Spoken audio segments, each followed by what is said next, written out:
I built a test that tells you exactly whether to stay at your job or start looking. 50 points, 5 categories, and it takes just 5 minutes. There's no pass or fail. The only person who can fail this test is someone who is not honest with themselves. Grab something to write with and let's get started. Category 1 is salary, 10 points. First question. And this one is just a yes or no. Have you actually checked what the market is paying for your role in the last 6 months? Glassdoor, Ambition Box, LinkedIn Salary. Have you looked at any of them? If the answer is no, you cannot honestly answer the next 2 questions. That means your salary score starts at 0 and you move on. Check before you come back.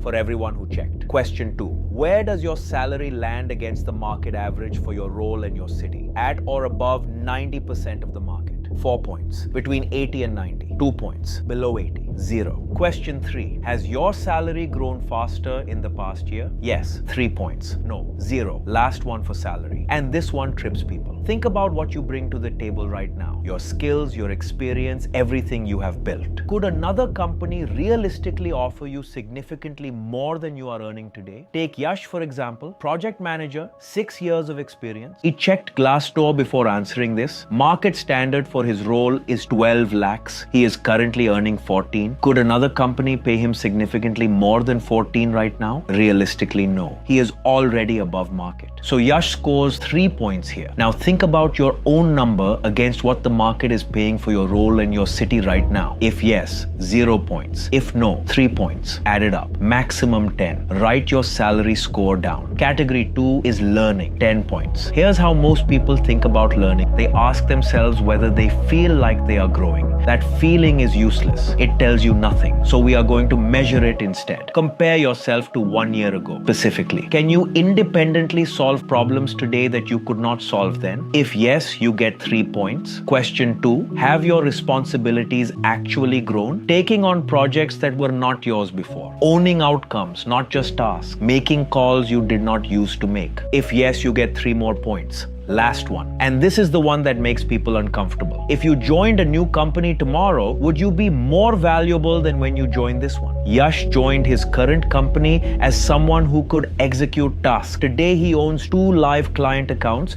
chairs weekly status calls, and is training 2 juniors. He walked in as a contributor. He would walk out as someone who has run things. That gap between who you were when you joined and who you are today. That is the 4 point. Because a job that pays you but does not make you more valuable is a loan you will eventually have to repay somewhere else. Yes, 4 points. No. 0. Write your learning score out of 10. Category 3 is AI readiness. And this one has a ladder. The market is not waiting for people to get comfortable with AI. Companies are already making hiring decisions based on what you can do with it. This category tells you where you stand. Here are the tools. ChatGPT, Claude, Gemini, Notebook LM, Perplexity, Cursor, Zapier or N8N, Copilot or any other. Count how many of these you can use confidently. The kind where you could sit down right now and get a real result. Yash uses 3. ChatGPT, Gemini and Perplexity confidently. The other 5 he has opened maybe once. 3 tools puts him at 5 points out of 10. 0 to 1 tools, 2 points. 2 to 3 tools, 5 points. 4 to 5 tools, 8 points. 6 or more, 10 points. Find your number on that ladder, write it down, and then ask yourself this. There are no points for this one. It is just on. Do you open these tools every day because they help you work better? Or do you open them when someone reminds you they exist? That answer is between you and the score you just gave yourself. Write your AI readiness score. Category 4, visibility. This is where most people quietly lose. You can be doing genuinely good work and still be invisible. And invisible people do not get promoted. They get passed over by someone louder who did less. 4 questions. Does your manager know your single biggest achievement from the last month? Specifically, by name. Last month, Yash closed the biggest project of his quarter, delivered it 2 weeks early. His manager found out because someone else mentioned it in passing during a team call. Yash never documented it, never sent a note, never brought it up in his one-on-one. His manager knows something went well. They do not know it was Yash. That is a 0. Not because the work was not good, because the work was invisible. Now think about your own last month. Does your manager know your biggest win? By name specifically, yes. 3 points. No. 0. Have you presented your work to anyone beyond your immediate team in the last 90 days? Yes, 2 points. Would people outside your direct team know your name? Not your job title, your name. Yes, 3 points. In the last 6 months, any recognition, a promotion, an award, a client saying something, leadership mentioning your name in a room you were not in? Yes, 2 points. 10 points.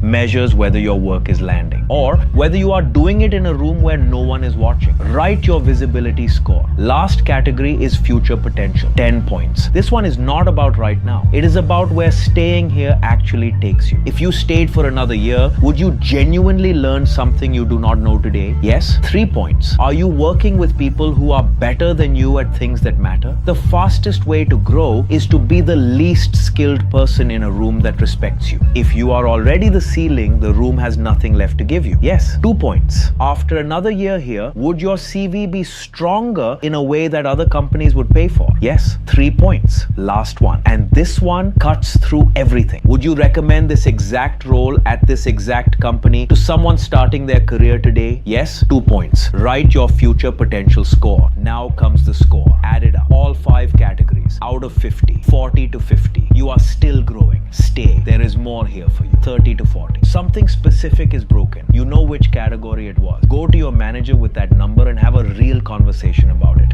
One honest conversation can fix a 38. Below 30. Start exploring. Update your CV. Have a few conversations outside. See what the market actually says about you right now. Not because your company is bad, because your score is telling you that staying is costing you more than leaving would. Guys, the number does not lie, even when we want it to. The score is only useful if the answer is honest. So go back, check the one category where you were most generous with yourself. Rescore it. Then come back here and tell us your number. And tell us which category surprised you most. 50 categories. 10 points each. Your career measured in 2 minutes. Hustle nahi, hasil karo.